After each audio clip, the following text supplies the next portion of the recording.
the second game, and we definitely have a chance of them proving now in the third one which direction they want to go in this tournament. So we're going to take a closer look at the third map that has been taken here, and it is Towers of Doom. So CE definitely bringing us to one of the bigger maps that they were announcing already. My first thought is I'm excited because in the end, Towers of Doom typically comes down to one major team fight. If you have to be able to team fight, but you can gain a big enough advantage through macro play to maybe ignore that one team fight. Win a few couple of skirmishes, get enough macro play, and maybe it can be out of control. So I am not nearly as sold for this. If CE is unable to get the macro pressure into this game, that they'll be the one successful, even though this is their map choice. I was actually looking at the map, before the maps came up, I was thinking, okay, the map choice is going to tell us a lot. We're going to find out what they still believe is their biggest shot here. Are we going to see that team fight? Are we going to see maybe Warhead, one of the biggest maps ever? Are they going to show us that? Then they go into Towers and look, big map, good globals, but in the end we're going to see team fighting here. So I'm just like, what is this? For me, I'm happy because it's the best of both worlds, right? Yeah. We can see that macro play that can occur between the two teams. We can also see that four-man that needs to obviously group up for CE to be effective. We got to rotate around, get those mercenaries in the bottom left and the bottom right. I do fear, though, that there is a lot more room for disruption here that we can actually see from Tempest. And that's what I want to see from them, that disruption, for them to go for the engages. There's a lot of moments on this battleground that have been pretty much figured out, and you can take that moment and try and change around your opponent. So I'm hoping to see that from Tempest. I'm a bit more concerned here now for CE, just because I do think Tempest will be strong enough as long as mentally that game did not get to them, which granted, it may. They walked in, not necessarily Tempest, but overall Korea was rather confident. MVP Black was on another level of confidence, but in general, everyone was like, we only are fearing those of our own region. And so to lose this game here against CE, if they fail to get that macro pressure, it actually could be a very close game. That being said, going into the tournament, when we talked to the teams and when we tried to evaluate a bit the power levels of everyone here, outside of the three Korean teams, I felt that even with a replacement player, CE looked the strongest. I had the most potential to really show up here and show us their skills. Would you agree with that? I personally think SPT. They are, when they're all, granted, SPT Simba? with the roster, I guess they have Simba now. You are right because they won the lottery. Yeah. If you're asking their actual play going in this tournament, though, I would say without a doubt SPT. But we've already discussed, like, with the Chinese Visa lottery, that CE came out on top. So it's weird. It's, are we going off their play or are we going off their roster swap? So yeah, but this is why I say that CE for me has the most potential of actually bringing the fight to a Korean team right now, because at this point they looked strong on the second map, and if they can maybe get that team fight angle, this edge once again, that would be great for them here. But already Tempest is starting to adapt a bit to what they observed in game number 1 and game number 2. Not only do they ban out Oriel right away, but also they take away Illidan on the first slot. They completely take the game plan that was available in game number 2 for CE, and they just go ahead and rip it on up. The Oriel ban, picking up the Illidan right away. Tempest dares CE to challenge them now based on switching everything up. This is basically just them saying, okay, CE, what you got? What you got, yeah, exactly. They're welcoming a challenge here. Now, CE, how are they going to respond? Personally, I really wish they had another plan set up for it and they just locked it in immediately. That would give me the confidence to be like, all right, Tempest, we're ready to match with you. But right now, they're dwelling on it. What do we even move into? I mean, Ariel's gone. The question is kind of a lot of the Western world, especially later into the Western Clash. Uther then rises in priority. Does it, with the Illidan on the other side, is it a must pick here for CE? In this rotation is the biggest thing I'm looking at. And then Greymane has been a staple for Tempest. Is that something they want to deny? Neither. They go for the Abathur Arthas. Honestly, the best rotation I feel like they could have possibly made. It's a deny synergy, it's countering, and it accents the map. It is a triple play here in that beautiful rotation. I was absolutely with you on the Uther pick, but I really like what we're seeing here. That makes so much sense. First of all, with Abathur, you have a great hero for the map. It's another hero that Tempest has already shown that they would also love to combo with an Illidan. You have Arthas that had a huge impact against Greymane in the last game. The Wind just put in so much pressure, and against Illidan, he's of course also going to shine. So I completely agree with you. Like, this rotation that we see from CE is absolutely awesome. And on top of that, I mean, Chinese teams have mentioned that they are not going to pick up Uther. They don't want to go into him. They don't like what he brings to the table. But that does leave up the possibility for even a Greymane Uther here, which is all about protecting those Wizened Duelist stacks that we've seen here from Hong Kong. Tempest does have the possibility to really set up their team to enable them. Tassadar is going to be one of the first pickups, and we're probably going to see another support. It's actually going to be Rhaegar. Now I really want to see Tempest try and transition later onto the draft into their Tyrael, kind of all in into this dive playstyle that they've managed to build. I talked about how that can be really good against a hero like Arthas, even though traditionally, you know, Arthas and Tyrael are kind of a weird interaction with one another, and you don't want to pop Sanctification just to deal with them. Arthas does constantly force fights effectively, better than almost every other warrior as long as his positioning is proper, which can really be abused as a Tyrael into the later stages who struggles at getting those initiations. Now, would you prefer the Tyrael over the Nubrak? Not over the Anub, because the Anub accents the dive so heavily, but I figured that it was unlikely that they get it, knowing that we have 2 more bans coming in and another rotation for CE, and it's not like Anub Arthas is a bad double warrior. Oh yeah, no, by any means. I mean, there's a really good chance that they pick that up as well, especially when we're looking at the Western scene. We have seen a lot of Arthas and Nubrak in the past. Tempest bans out Uther, first of all, trying to limit the heal options for CE a bit, with Rhaegar now already picked away, Oriel banned, and the ban on Uther. That's definitely limiting the options quite heavily. But the question is really, are we going to see that in Nubrak for CE? Because if not, I think Tempest will have a really solid setup and a very aggressive initiation with Nubrak Illidan. Yeah, for me, I think I would go straight into the Grey Main and Nubrak. First off, we know that Shai can play the Grey Main. He's dabbled in Vala a little bit here, but I don't think Vala is one that you move into right away with an Avatar and an Arthas setup and be a little bit on the awkward side. So Nubrak Grey Main just makes sense for me as a 3rd and 4th pickup. What about the picking the hyper carry away from Tempest, or trying to at least limit the pool a bit?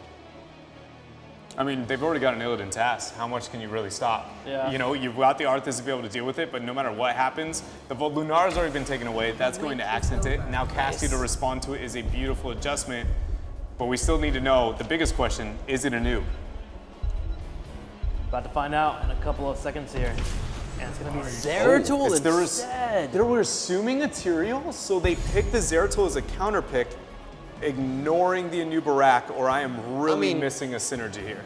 We have with Zeratul and Abathur a lot of synergy when it comes to rotating on the lane and trying to get a few kills early on, so that can definitely also be a thought process here. Into an Illidan, Tassadar, and Rhaegar, though, it's like some of the hardest heroes not only to get the kill, you have some of the highest reveal rate. I don't disagree with you. There is synergy, and it's not the wildest pick here for CE, but according to draft logic that we've seen over the past 6 months, that is a pretty big wild hair into the other comp on the side of Tempest, and again, with the focal points of the Anub-Tyrael trade-off. I would just argue that you picking Zeratul simply because you expect the Tyrael makes it a bit too easy for an opponent to adjust the draft, especially since the Nubrak is still open. If a Nubrak was banned, I could see that more than in this situation now. Yeah, I agree with you. I think there you would just leave out the Zeratul for the 5th pick in case you wanted to actually have that Zeratul for the Tyrael, and you just grab your support instead. But let's find out what Tempest will move into. They're still thinking about their thought process here. It's going to be the Tyrael and Tracer, so they go ahead and commit fully to it. I didn't think into the Zeratul that Tempest would still be willing to prioritize that. Prioritizing the Tyrael now, even with this setup over Anubarak, and going also all in with the Tracer on top of the Illidan right now. CE, I mean, they need their support here. You grab Karazim. Yeah, Karazim is going to be the most optimal. Malfurion's best into getting the kill potential, but somebody's going to get one shot, which is why you want the Karazim. Brightwing does not have the supporting capabilities to be able to deal with this. They're relying so much on Zeratul right now to make sure he counters the momentum of the composition that Tempest has, and then abusing the hard crowd control with the Brightwing. It's a big risk, but I'm ready for it. I feel like they have 2 counters, Zeratul Void Prison and then Brightwing Emerald Win. If Illidan gets too aggressive, drop it on the Brightwing Emerald Win and go in for an engage, Polymorph. I mean, the Polymorph really helps you against Tracer and against Illidan, but when we see it in the Western scene, the one thing that always stands out is that Brightwing is chosen as more so the utility support, whereas you have a second support in the same lineup that then takes care of most of the healing power. In this case, they can...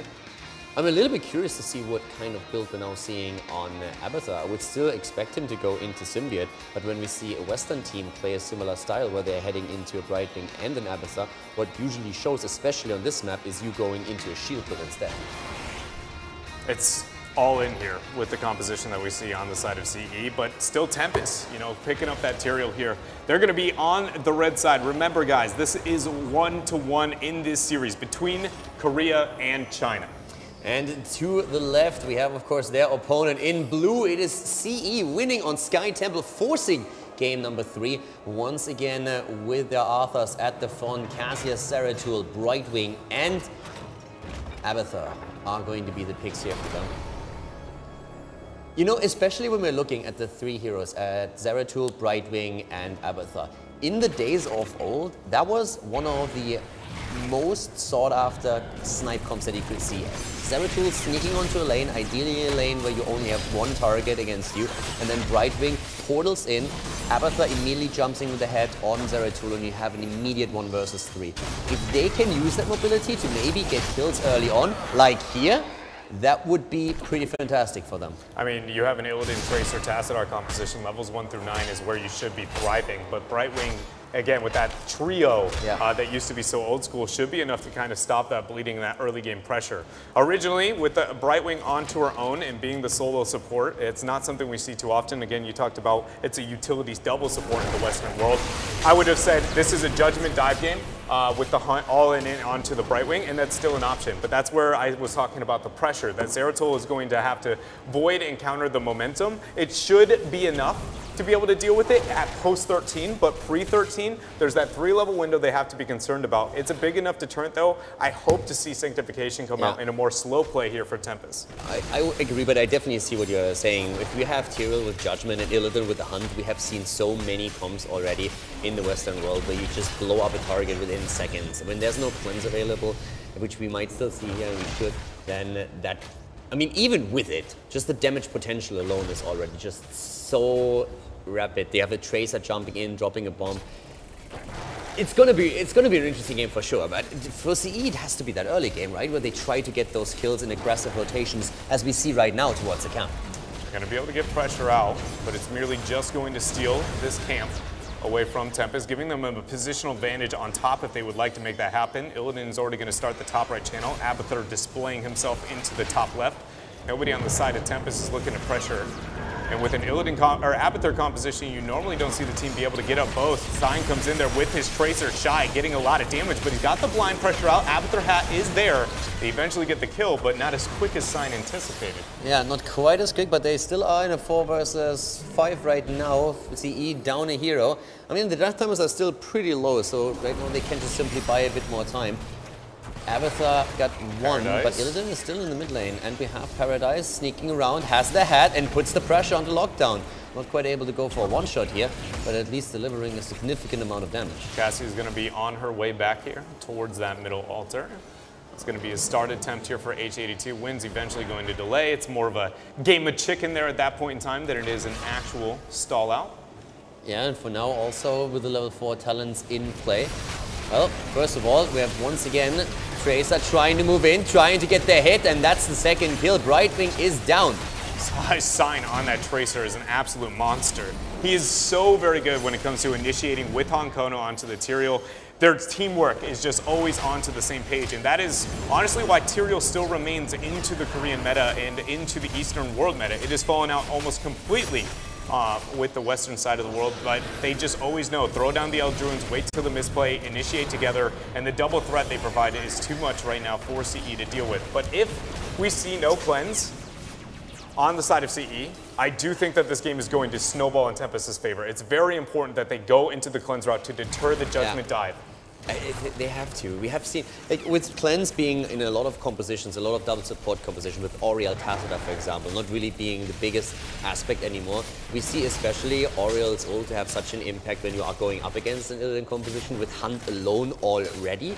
If you end up with a combo where you have no Cleanse and nothing to really work against not only the Hunt but also potential Judgment, then it feels it's way too much no-watch potential. So at this point, CE has to pick it. I'm nervous as their experience is going up because just how fast the reinitiation between Judgment and Illidan's Hunt will be over and over and over again, not just onto the Brightwing, but onto Zeratul and Abathur if he displays himself. Cassie is rather vulnerable too. Arthas is not the target you want to go onto though. Look at this, it seems more and more as if we're maybe even seeing Brightwing holding the level 7 up to the point where Tempest picks up that 10 and makes the choice. That's something that we have seen in Alpha, in Beta, that a lot of the healers were waiting for Tyrael to make the choice. Do you go Judgment or do you Sanctification? You make your choice, then I decide if I need Cleanse or not. There is, let's say this gets real wild, and it goes all to the point where Honkono is not willing to pick, oh, they go no Cleanse. They've committed. Wow.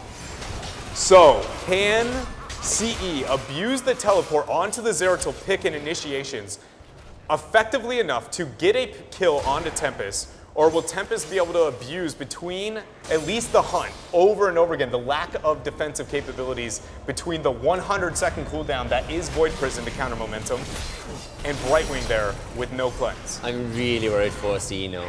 But especially with the Void Prison, like, CE has shown in the second game that they definitely have the team coordination that they need, even with a substitute player, to bring the team fight to Tempest. So if they can coordinate this draft well, they have a shot, but you're absolutely right. The pressure that you get from Tempest's setup here against individual heroes is absolutely fantastic. And I don't know, at this point it's still quite even. We have 28 points on the core of CE, 32 on the side of Tempest. Experience is roughly the same, with Tempest taking a slight lead. Tempest is slightly pulling ahead, probably not as much as we would expect again, considering that it's into an Abathur composition. But they've also drafted all skirmishing. So like, unlike games 1 and 2, where I've been rather critical of CE because they haven't done much 1 through 9, it's considering the map and the comp in what Tempest has developed, they're doing what they can. They just don't have too good of pressure other than maybe running a tri-lane up onto top with the Illidan. I mean, you could say here and there, maybe some areas to clean up, but for the most part, it's compositions as to why this game is playing different. I mean, with the setup that we could see on the side of CE, for example, Arthas follows up with a good Howling Blast, and the pressure from Cassia alone is going to be absolutely fantastic. And talking pressure, again, Shy, the one in trouble. Sanct has been used, and in comes Illidan with a hunt, the kill against Cassia. An early 5 versus 4 advantage for Tempest as they hit 10, an immediate initiation before CE has any chance of picking up their own level 10. And now, every fear I had is gone away. Yeah.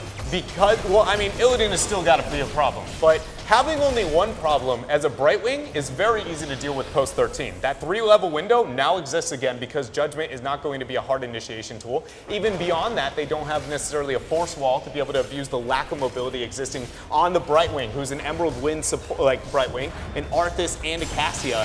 Everything about this now, the dynamic has shifted to where we're going to find ourselves where CE is way more comfortable with taking these fights. I personally feel like it could be a huge mistake that Tempest is going to regret. I mean, we talked about it since the game basically started, and we saw also the level 7 pick looming on the horizon for Brightwing. But right now, this is also Tempest being willing to give up an altar at the bot lane to trade for the boss, so it's an even exchange in shots. But I want to see the teamfight potential on the side of CE now, especially around the Void Prison. I think it wins now. If you have a Zeratul in the composition, it all comes down to how Zeratul can impact the team fights, how he can set up a battle with a Void Prison, or at least isolate someone. And that's the one thing where CE just has to show that they have the individual skills to make this work. As long as Cassia doesn't get one shot, again, I'm assuming Brightwing is going to take the ice block to make sure she isn't going to die. So Cassia is really the only major vulnerable target, not only to the initiation, but mainly the pulse bomb, the reliability to be able to hit that and make sure it goes down. I'm not sold that it's going to be that effective. I really do feel like CE now has a huge advantage in this game. The Sanctification Void Prison is a long-standing, rivaled, heroic matchup that in the long run, it's typically who can draw the other one first wins. And right now, Tempest, without their initiation and Illidan being the only thing, I don't think that they're the ones who can. Suddenly now, Tempest has got to play a bit more lightly, a little bit more scared at least. Well, so far they have been the ones who definitely put the pressure on, but that was pre-level 10. The one last fight that they could really force where Cassia was eliminated was as Tempest just picked up their heroic abilities. CE was still on level 9, so Tempest was able to force an easy fight and get the kill. But now we're really talking team fight, with Tempest attempting to pick the early level 13. But as we don't see the altars even announced yet, this is definitely going to end up with a fight on even talent. Paradise eating that pulse bomb. Oh! Illidan goes in, confirms the kill. Void Prison is too low. They sank their kill. It's a double, and they're trying to get a third one. Shy is low. Cassia dancing away, but Hong Kono commits to it. A triple kill. Tyrael gets out of there, gets even healed up by the Ancestral. Perfect timing with the altars now coming online. That initial kill against Zeratul was just too much of a loss for them to recover. I mean, perfect timing too, knowing that it's going to be a double altar coming up here for them. It's going to be an easy, at least 4 shots to consume. Hyde starting this up. Doesn't look like anybody on CE is going to be able to stop Sign there on bottom either. Setting the core health now down to 16 for CE. And If that happens over and over again, Tempest will be fine, right? Yeah. Because they caught somebody out. Remember, all of the concern you and I have been highlighting was about 5 versus 5s. CE just got caught in that rotation. It's a huge power spike for Tempest, again, because of the timing, but I'm not sold still. Here we go, up at the top though, the isolation and especially that triple combo with Zeratul, Abathur and Brightwing moving in at least took Illidan down. The problem that now CE has is they get a kill against Illidan, they turn it into a 5 versus 4, but there's nothing really to capitalize on. The camps have already been taken, there's no boss play to be made, and there's no altars on the map. So they can only try and relieve some of the pressure that Tempest has been building up and see if they can maybe not even get a bell tower here, but maybe at least pressure one. But this is exactly what they need to do. They need to somehow bring the game back since they are now a level behind. And once Tempest hits 16, it's going to be extremely rough for CE again to initiate before they grab even talents. Yeah, it's actually wild how insanely, I don't want to say it's lucky Tempest got through that initiation, but very convenient at the timing and placement of a lot of what ended up going down. But that's the big thing. When they killed Zeratul and made that big play, this is one of those things where you always look at it and you're like, that could have gone a different way if just a few more seconds. But with Korean teams, it always seems just a few more seconds. Exactly, just a few more seconds. When they need to play, it's going to be there, and they understand that. You're right.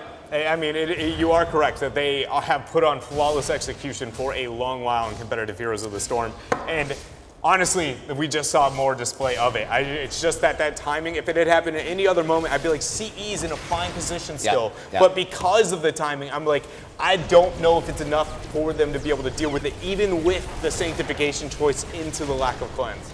Now, with 13 for the next team fight available to CE, I really still think that Soma Transference is going to have a bit of an impact here for Cassia in particular if she gets attacked again. And yeah, Zeratul at the top could really pressure Illidan, especially if Abathur or maybe even Brightwing decide to join the fight. But Lufu taking too much damage on the bottom half of the map with the Adamant Wind, not able to survive. Meanwhile, Illidan got killed up on top with the double Zeratul coming in. Shy getting responsive pressure out, but 4 channeled shots for CE on the top right. There's going to be 4 more with the clone into the top left. Bottom isn't done. And this is now CE fighting back cleverly. Oh, they don't get the top left though. Oh. The copy expired actually. They couldn't go through the channel. So the close. bottom is channeled and now they're fighting over the top. That could have been a double altar. And now the Void being forced. That is worst case scenario for CE. Not only do they lose that disengage, they lose the 4 shots and they're down their huge 100-second cooldown. Now, they didn't have the level 16. That's one of the reasons why they were unwilling to take a fight. But I love the original thought that they had. Stall out the bot lane, make the play at the top right, take Illidan down, which they succeeded in, and they take two of the altars. But with Brightwing falling, I think that was really the biggest problem that they had. They didn't expect Brightwing to receive that much damage this fast and then fall. Tempest is now ahead by 16 shots here, 24 to 8 points on the core. That last rotation in altars was brutal for the Chinese team. There's going to be a boss up here that it looks like Tempest is at least concerned about. They do have themselves no holy ground, actually. Brightwing is in trouble, though. We'll find it. There we go. And goodbye, Brightwing. Another lack of, ice block into the pulse bomb. 2 times in a row there for Alufool to use that cooldown a little bit too early. Now the pressure onto Shy. He got the blind down, but the party gets enough. Yeah, and the party just continues, at least for Tempest. They are going in, dropping everything here. The copy eliminated. And that boss, that Brightwing was basically guarding the boss, having a look to see if Tempest makes the rotation. But then Tempest immediately checks the bush. Brightwing runs away. And you probably know that running away from a Tracer and an Illidan is normally a pretty bad idea. So that didn't work out. Now they lost 2 heroes and the boss is still taken. So Tempest doesn't only get the boss, they get 2 kills on top of that. There is only 1 altar spawning here in 10 seconds. Cassia will be alive. Look at this zone. Knowing that Cassia and the members want to try and get the force if they were to move too aggressively throughout mid. I love this bit of a trap that Tempest is trying to set up. Only a little bit of pressure on a Paradise. If they get this channel, it's enough. Hyde's going to go ahead and start this right off. They can sank it. Wins there. Oh my miscommunication. God. That could have been a Sang, but it isn't. Wind, on the other hand, is in a lot of trouble on his Arthurs and goes down 8 seconds before his army would have been up again. But we have the double kill. Tracer is down, and so is Illidan as Rhaegar misses the Ancestral. Tassadar falls, so does Zeratul, but it's still a 3 versus 2. Hankono, if he gets an Earth Shield, might be enough to get the skirmish. Hankono is not to be neglected here. He has Blood for Blood, and Ethereal does a lot of damage. Shy is going to be the first to experience that one. Throws down the blind. Polymorph is used. Hankono trying to get the retreat now. Hyde's going to go in. Ancestral in. This is where it gets ugly. Oh, yeah, it definitely could be. But keep in mind that Abathur can still help out with all of this now. And he is going to try. They need to get this one. They survive. CE holds on a bit longer. They do not have enough members necessarily alive to be able to pressure out here over Tempest. By no means is this them going to be painting the map blue. Now, but they hit the pause button. Abathur with a volatile mutilation, volatile mutation taken on 16, the AoE damage on his side. That's a first. Yeah, very rare talent coming out from them. I would absolutely, I mean, other than the first thought is that you can stack them all up into a brush, right? And then you get a lot of damage output onto them, getting lethal-ish. I don't know. Do you have a justification? Not really. At this point, I mean, what I'm considering is even that they are accidentally. We have seen a couple of misclicks in the past, but I don't really expect that to be the case here. It had a long time to pick the talent, so it's just the extra AoE that they're trying to utilize here. I'm ready to sit down and have a conversation and ask what that thought process is. That is interesting. It's not really what I expected either. If anything, I could have seen the slow, which is the traditional talent to pick up here. But then again, you have already slow through Arthurs, and if you get some extra DPS out in the fight against someone that is as low in hit points as Tracer, pressure the Illidan a little bit more, could be just enough. I mean, either way, talent or not, there is so much damage. Oh, good. Nice. Ice block. That's exactly what we wanted to see from the Luke pool. They're going in. This is a good moment for them to actually make that play. Illidan already trying to move out here, but we have commitment. Thanks to not only the copy that has been used here, but also, of course, the Army of the Dead that is now on cooldown. Didn't get anything done here. The blinds are coming in over and over again. The Void Prison, and it's a good one. They're trying to go for Hankono, but the Sang goes through. Illidan is still falling. Ancestral hitting Tassadar, keeping him alive. Shy is low. Oh, the Howling Blast not able to save him, but Tyrael is also falling, not able to take down Brightwing yet. And just the right people are alive here on the side of Tempest if they're going to turn it around. Side has the shielding, drops a parting gift, wins, throws out the Howling Blast, but it's not enough. Just one channel and Tempest can win this game. There are 2 altars, both mid and bottom. Now Hyde is going to go start that off. Pulse Bomb hits a Aloof Fool. The hat is enough to get the delay, but he goes in for the bite and gets the kill. Great play here. Sign in particular just popping off on Tracer, going in with kill after kill and dropping them. Great play on his side, making sure that they are getting the last channel through, and this is game as Tempest takes a 2-1 victory. What an emotional roller coaster that entire game was. From talent choices to execution, what just happened? I mean, it was pretty fantastic. And in the last fight, when Illidan falls, this is the moment when you say, this could still be a match that they turn around. But then Tracer just cleaning up after it's hero for hero being traded out here. But CE, they struggled a little bit with the combo, I want to say, and they had a rough time after we saw from Tempest a lot of momentum being used. But overall, they looked stronger than I expected after they came in and said, hey, we have visa issues, we had to replace one of our players, we don't really know what to expect here, we feel this is not really going to be we are not going to be as strong as we hoped for. But this was looking still solid considering it's their first match in the tournament. No, I think that's really fair to say. Beyond the fact that we were talking about, we think that with the roster change that they have made versus some of the other teams due to visa problems, that they're probably going to be the most successful Chinese team. But it was still a pleasant performance coming out from them here, even against Tempest. Suddenly, you know, if maybe draft evolution kind of moves through this tournament and things get refined a bit more, I wouldn't be surprised if they were, you know, able to upset some of the Korean teams. Yeah, I would definitely agree. They are so far the Koreans seem, I don't want to say struggling, and we're not there just yet, but it seems at least that when we came into the tournament, everybody was talking about the 3 Korean teams. How do you beat them? Can anybody here beat them? Especially with China having these visa issues. But after we saw MVP going up against the Deadly Kittens on the second map, and now also, of course, the series between CE and Tempest, it seems that there's at least a bit of weakness to be exploited. Yeah, there very much is. You know, some kind of the chink in the armor, right? Yeah. And anybody who's able to identify that the fastest is going to be the most successful against those teams. But Tempest is also the one with, you know, if using the metaphor of the hole, the largest hole in the armor. And so CE maybe bringing it to light, chinking away at it, but in the end, unable to find themselves the win here, going 2-1 over to Tempest. I mean, we always have to remember Tempest and MVP Black, they both won their game. So of course, at this point, we're really just trying to put this a bit into perspective. Heading into the tournament, you have the huge favorites, the Koreans. Then everybody was saying, hey, China has a couple of really good teams that can maybe take games here. But with those visa issues, that looked a lot less likely.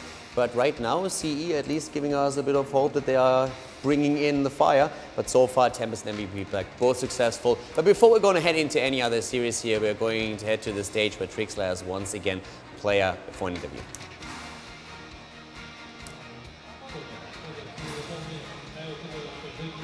Thank you, Caldor. Fun series there between CE and, of course, Tempest. I'm just going to go ahead and jump right into it. Game 2 going into game number 3. What was the team's mentality after suffering a big loss from CE? 게임 2에서 엄청 대패를 당해서 게임 3으로 넘어갈 때 기분이 어땠나요? 되게 참담했나요? 아니면 다시 잘할 수 있다 이런 마음이었어요? 다시 잘할 수 있다고 생각했어요. 그래서 솔직히 그 초반부 한타부터 그 이길 줄은 잘 몰랐는데 그 초반부 한타부터 좀 힘들 줄 알았는데 그 저희 천천히 하면서 더 좀 한타하기 힘들었다고 생각해가지고 그냥 뱀픽 착오로 지금 생각하고 있어요. Tempesting after game 2, they still have a confidence in their mind because in the early game in game 2, they lost every team fight. So they think that was a ban pick problem from Heroes. So after game 3, they win by early team fight and they have regained their confidence. Awesome. And HG2 has now become my favorite Artanis player to watch. So we're going to ask you, going into game number 1, Dragonshire, what made Artanis viable for you? 아타리 선수가 아르타니스로 되게 유명한데 게임 1에서 이제 용의 둥지에서 아르타니스 고르셨잖아요. 이 점이 왜 아르타니스가 이 용의 둥지에서 유용한지 그거거든요. 보통 아르타니스로 탑에서 용의 둥지에서 탑에서 데아카랑 라인전하는 상황이 많은데 그 라인전 하는 상황에서 데아카랑 비빌 수도 있고 합류 속도도 빠를 수 있고 Q2 콤보로 더 빠른 한타를 자기가 열 수 있어가지고 데아카보다 주도력이 좀 높은 캐릭터라 생각해가지고 자주 뽑고 있어요. 용의 둥지에서. There are two things advantage in from Artanis. The first one is Artanis can beat against the Deaka. Deaka is usually in the top lane, and the second one is Artanis is the faster than the Deaka because Artanis have QE combo, and that is better than the Deaka's passive skills. Artanis confirmed the best hero in the world. Now, last question. We're here at the Eastern Clash, but I wanted to ask you how the meta is going to develop over the weekend, and what do you think will be the differences between the Eastern Clash and the Western Clash? 메탈 관련해서 이스턴이랑 웨스턴이랑 어떻게 다르다고 생각하시나요? 네, 많이 다르다고 생각해요. 그 이스턴 메타는 지원가를 끝까지 물어 죽여서 상대 한타에서 우위를 좀 점하려는 그 플레이를 많이 하는데 웨스턴 같은 경우에서는 그냥 뱀픽에서부터 조금 다르다고 생각해요. 거기서 그 점에서. He said in the Western they concentrate on their 뱀픽 strategy, but in the East side they focus on the supporter in their team fight. So that is the difference. Very cool. Well, I do love some team fights. And you'll be getting more team fights up next after this commercial break as we have SPT taking on Team Face Check.